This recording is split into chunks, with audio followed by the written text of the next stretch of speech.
Rupinder's on board with my plan, but Hardeep's less convinced. I want them both to see how just remodelling the ground floor to focus on the garden could drastically improve their home. I've gained exclusive access to a home in southwest London, which I hope will do the trick. Hardeep and Rupinder do have an amazing opportunity to make something incredible with their house. But I think at the moment, they're just so focused on getting more space, they're forgetting what it means to make a really good space. How are you getting on? OK, struggling. We've made some slight changes to your plans. You still want to do a two-storey extension, don't you? It just makes more sense to do it now. Yeah. The garage, leaving the garage, that can wait. Yeah. Hold that thought, because what I want you to do is just enjoy this house for what it is. And behind what looks like a very ordinary exterior is an amazing interior space. So let's go and see it.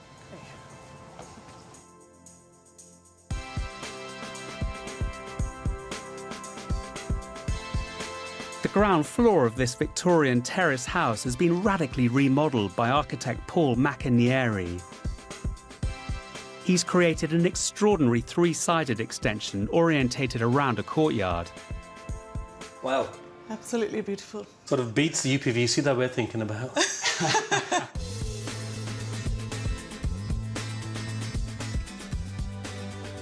Your house is organised differently because it's wider and not quite as long. But actually, the way this key kitchen space relates to the garden could be something that you could do. All the spaces here have a different job, but are linked using simple design tricks. The same colour palette, flooring and lighting. The lighting works really well in this house because, in a way, you don't see the lights. There are no fittings to look at. There's light that is incorporated into the fabric of the building. I mean, there's a slot that goes from there all the way down the ceiling and turns down at the end. And that's just a recess with a concealed LED strip. And you don't really see the lights except for one place, which is the lights that you do see that define this as a space that you want to linger and sit. What we looked for was a chandelier here hanging on top of our dining table. But it's really interesting for me as an architect to hear that people do what you always do, which is look in a catalogue for stuff that you can add to your house. Whereas here, you can't go shopping for this stuff. That's exactly what we're doing. Yeah, and you need to stop doing that. You need to stop and resist going shopping for stuff. I did say to Hardy, we really need to calm down. The investment is in the space and the quality of the space and the way that the architecture deals with storage, deals with lighting, deals with organisation of all of this stuff. Yeah, and you can't get that in a catalogue or from a shop. Another thing I really like here is that there's such a limited palette of material and there aren't just unnecessary chops and changes in things like floor surfaces. This is one floor surface that's used everywhere. And these cupboards are storage that's really incorporated into the fabric of the building rather than being something else. And these are just bespoke door fronts over standard high street carcasses. The door fronts that face onto the garden were spray painted in French grey. Darker shades of grey are then used in the kitchen, but the spaces still all tie together. There is this amazing hidden space in it. I love this. Isn't it beautiful? It's beautiful. A little moment of joy here. I mean, look at that. It's priceless, isn't it? That's what I want in my house. Oh. The window seat was constructed from MDF combined with leftover oak flooring used as a backrest. A useful design trick, this material adds warmth and texture. But it shows you how spaces need to do more than just provide basic functions and be well organised. They actually do need to have these moments of real delight. And it doesn't cost much to make something like this. This is a seat in a set of standard carcasses with some bespoke fronts on and some nice cushions.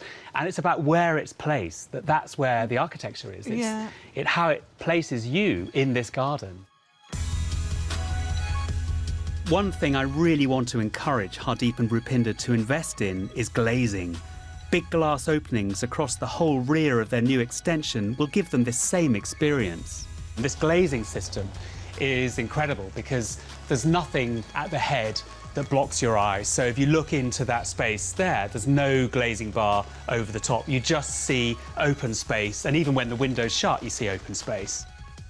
So the challenge for you guys is not just to get a really clunky glazing system like UPVC or something, because then you will have a complete separation between the garden and your living space. It does worry me about the cost of something like this.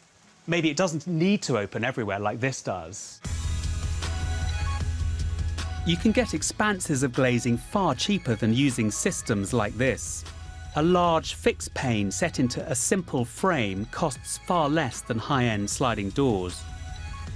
Here, they've also brought light into a potentially dark room by installing an oversized skylight.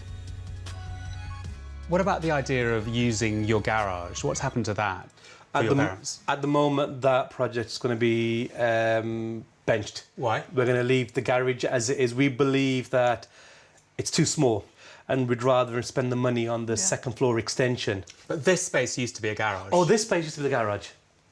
Ah, this space. This space used to be a garage. What about doing this for your parents, other than that first floor extension?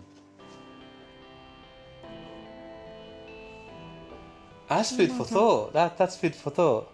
I worry that if you invest that money in that second story extension, it will compromise the way the building looks, it'll compromise the way that your parents live with you. What I'm trying to do now is really interrogate your decisions, and what I need you to do is to go away with a sense that you're hanging on to the big vision of what you're going to do at your house.